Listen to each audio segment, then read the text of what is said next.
GSM, Asso, la concurrence teutonne, le pire ennemi, l'ennemi juré. Oh. Chers amis modélistes, l'heure est grave. Je dois vous présenter aujourd'hui une nouvelle voiture radiocommandée qui me vient tout droit du distributeur allemand Apsima, la force teutonne. Cette voiture, c'est le nouvel Everest Génération 7 dans sa livrée pro.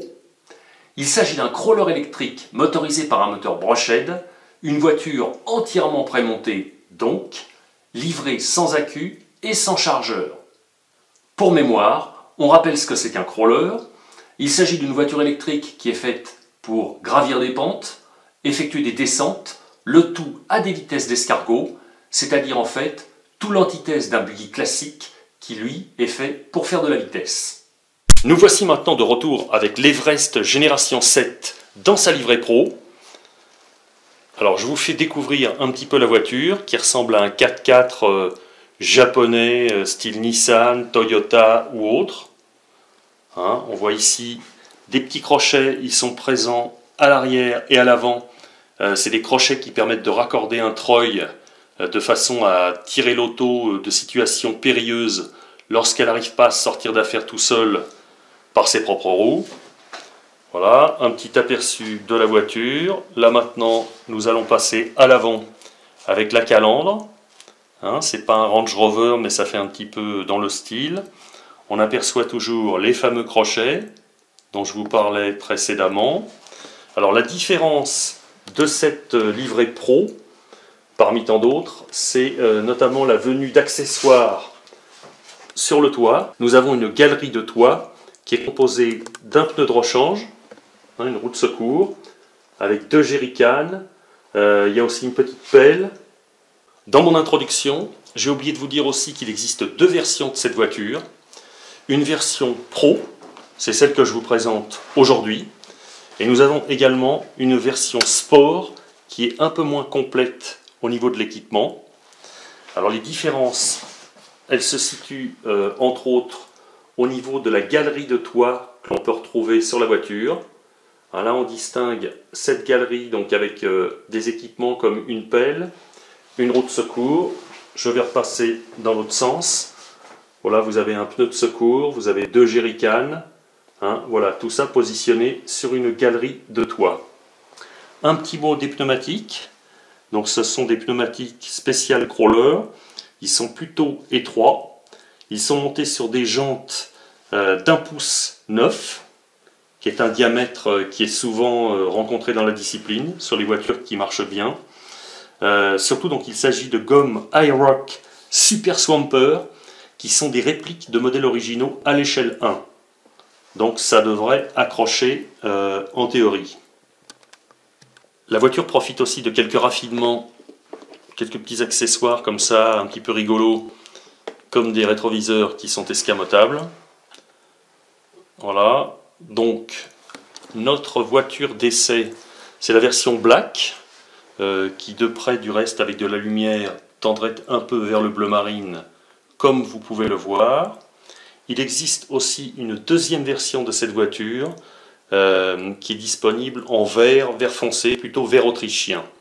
Le fabricant livre aussi l'auto avec des planches décoratives que l'on peut installer sur les côtés de la carrosserie pour personnaliser votre engin.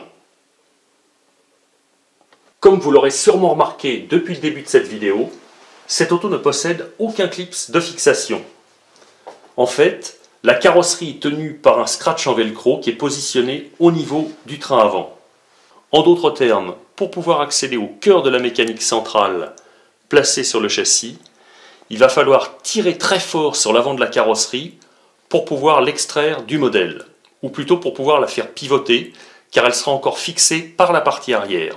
Je vous montre tout ça immédiatement. Alors pour ôter la carrosserie, voilà comment on fait. On saisit l'auto d'une main par le pare-choc, on prend la carrosserie de l'autre et on va tirer très fort de manière à la soulever. Voilà. Hop là. Voilà, une fois la carrosserie détachée du velcro, vous avez une petite barrette qui a été placée sous la coque que l'on peut mettre en place au niveau de l'arceau. Voilà. Et quand la barrette est positionnée, ça vous permet d'avoir une vision de l'auto sans que la carrosserie ne retombe. Après, pour avoir une vue plus détaillée, il va falloir retirer la carrosserie. C'est ce que nous allons faire. Il suffit simplement de dévisser 2 vis qui sont logées tout à l'arrière, 2 petites vis BTR, et la carrosserie s'extrait en un tour de main. Voilà, la carrosserie a été ôtée du modèle. Donc on peut voir maintenant de plus près à quoi ressemble l'Everest Génération 7 dans sa livrée Pro. Je vous rappelle encore qu'il s'agit d'un crawler à l'échelle 1/10, un crawler électrique qui est motorisé par un moteur Brochead. On distingue ici quelques spécificités propres à ce modèle qui le distinguent d'un buggy classique, comme ici avec ces imposants garde-boue que l'on retrouve sur chacune des 4 roues. Petite précision supplémentaire, cette version Pro est également livrée avec des colonnettes classiques qui permettent de retrouver une fixation normale ou plus conventionnelle avec des clips de carrosserie métallique. Voilà la carrosserie de l'auto. On va vous montrer l'envers. Une carrosserie en Lexan, pré-peinte, qui dispose à l'intérieur, comme vous pouvez le voir, d'un arceau-cage. Et là, ici, sur la partie avant, vous distinguez la bandelette de velcro qui permet à la carrosserie de rester bien en place quand on fait fonctionner la voiture. Voici l'Everest Génération 7 dans sa livrée Pro. Donc vous voyez que nous avons rajouté un accu, mais celui-ci n'est pas fourni en série. On va vous détailler la mécanique. Voilà, en vous montrant par exemple le dessous du châssis. Gros plan sur la mécanique, mais cette fois au niveau du châssis, vu par dessous.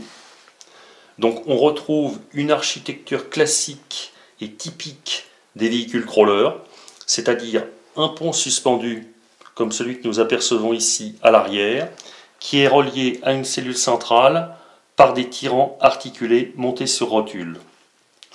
Voilà la cellule centrale, à l'avant même topo, pont articulé, tirant réglable monté sur rotule. Parmi les petits détails qui nous interpellent tout de suite, c'est la présence de ce skid plate. Alors un skid plate, c'est une sorte de plaque en aluminium, comme un berceau, un carter, qui va protéger le pont en franchissement lorsqu'il y a des obstacles qui pourraient venir frotter de manière insistante sur le pont, en tout cas sur le carter du pont en nylon injecté.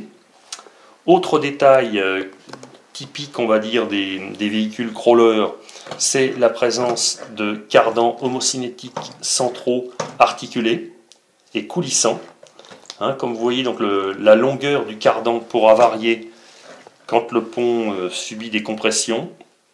Au niveau de la qualité de ces cardans, ça paraît sympathique, puisqu'on voit bien qu'il s'agit de cardans métalliques, acier, en tout cas à l'embase des fixations.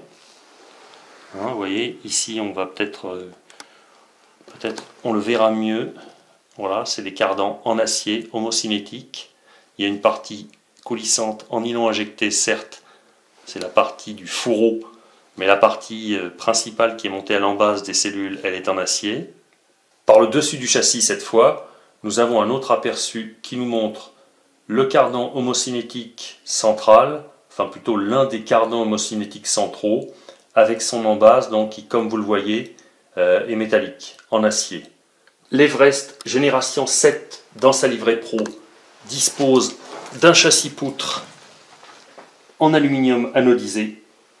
Il s'agit d'un châssis en aluminium de 3 mm d'épaisseur, qui est constitué, je vais vous le montrer, de 2 sortes de longerons.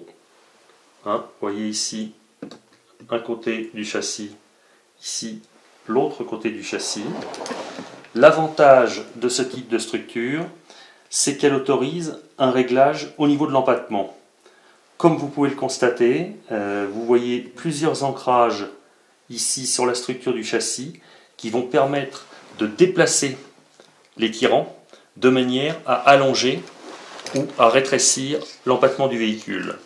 Pour votre information, cet empattement pourra passer de 317 mm à 325 mm. Pour votre information, encore une fois, je vous rappelle ce que c'est que l'empattement. L'empattement, c'est la distance qui va séparer l'essieu avant de l'essieu arrière ici. C'est-à-dire que plus on rétrécit cette distance, plus la voiture sera à l'aise sur des terrains très étriqués et qui nécessitent d'avoir beaucoup de directivité.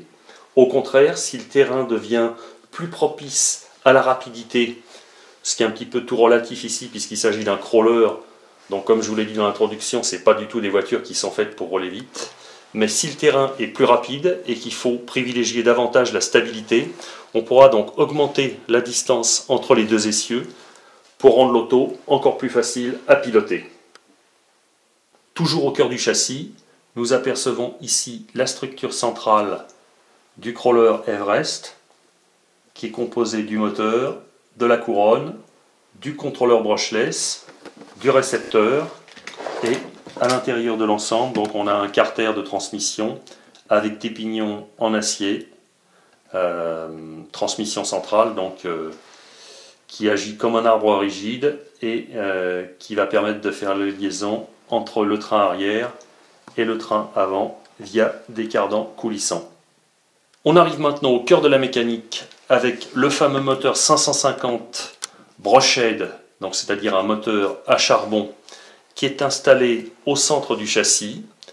Donc comme vous le voyez, le moteur dispose d'une plaque de protection ici.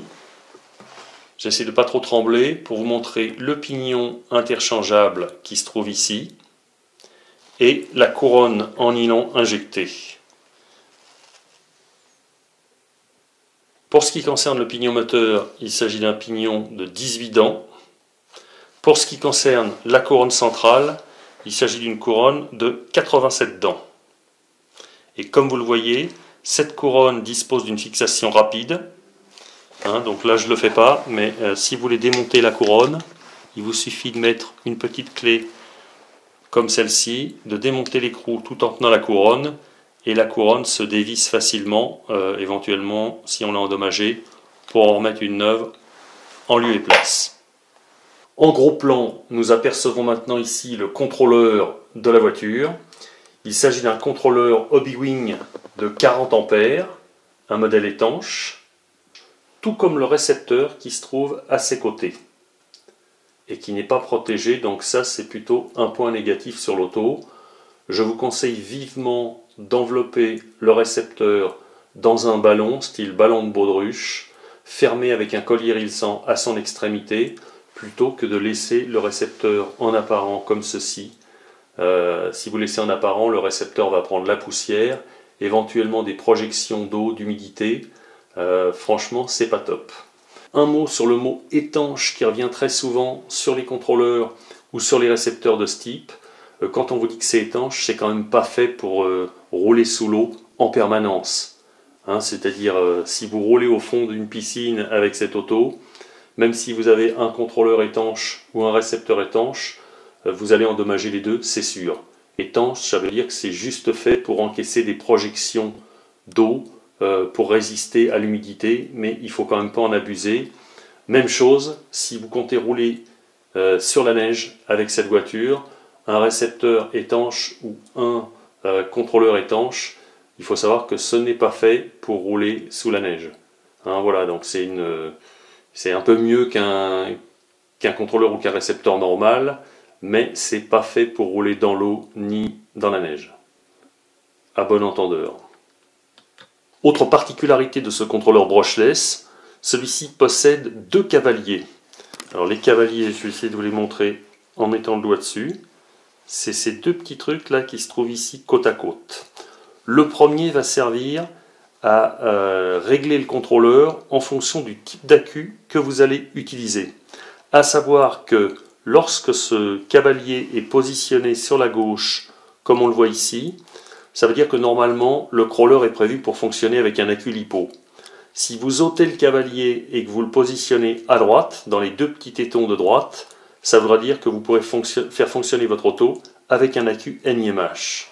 Plus intéressant, le deuxième cavalier qui est positionné ici au plus près du radiateur de refroidissement, en fonction de sa position, le freinage du véhicule va s'en trouver modifié. Donc là, ici, dans la configuration de base, le cavalier est positionné à l'extrême droite sur le contrôleur. Donc quand le cavalier est à l'extrême droite, ça veut dire que vous disposez de 50% de force de freinage lorsque vous lâchez la gâchette d'accélération de l'émetteur. Vous aurez la possibilité de placer le cavalier à l'extrême gauche, donc de le déplacer en le mettant tout à gauche ici. À ce moment-là, vous disposerez d'une force de freinage équivalente à 100% dès l'instant où vous lâcherez la gâchette de l'émetteur. Et pour supprimer toute force de freinage quand vous lâchez la gâchette de l'émetteur, il vous suffira simplement d'ôter le cavalier en question du contrôleur. Pour ne pas vous tromper sur les réglages, je vous conseille de bien regarder la notice, tout est expliqué dessus. Retour maintenant sur le train avant du crawler Everest Génération 7 dans sa livrée Pro. Alors, regardez un petit peu le train avant par en dessous. Je vais essayer surtout de vous montrer le cerveau qui se trouve implanté sur la cellule avant. Voilà, vous apercevez ici le cerveau avec son système de barre de renvoi qui est là encore propre à de nombreux véhicules de cette catégorie crawler. Donc le cerveau, il faut savoir que c'est un modèle qui livre déjà 16 kg de couple sous 6 volts. Donc c'est un modèle très coupleux. Ce cerveau est équipé de pignons métal, ça on s'en serait un petit peu douté, et de roulements à billes. Donc le cerveau, ce n'est pas un cerveau de marque, mais il devrait être largement suffisant pour faire tourner cette voiture. On va vous montrer le cerveau par le dessus. On va tourner l'auto. Voilà. Donc là, on aperçoit le cerveau de 16 kg qui est monté à la direction de cette voiture. Hein, le cerveau, il est carrément encastré dans le train avant, en position centrale. Ici, nous trouvons également l'accu, qui n'est pas fourni d'origine. Donc, moi, j'ai mis en place un accu T2M Powerhouse de 1800 mAh. T2M, ah so, la concurrence te tourne, le pire ennemi, l'ennemi juré. Oh, un accu NiMH, donc de 7,2 V. Ici, nous avons le cerveau donc, de l'auto qui est monté en position centrale sur le train avant. Si on recule un tout petit peu, nous distinguons le logement de l'accu, accu qui n'est pas fourni d'origine, je vous le répète. Et pour ma part, je vais monter un accu Powerhouse NiMH de 7,2 V pour aller essayer cette auto. C'est un accu de petite capacité, mais qui n'est pas cher du tout et qui devrait s'avérer amplement suffisant pour faire rouler ce type de voiture, puisque naturellement ces moteurs de type 550 ne consomment pas beaucoup. Donc même avec un petit accu de 1800 mAh, on devrait avoir au minimum 15 à 20 minutes d'autonomie.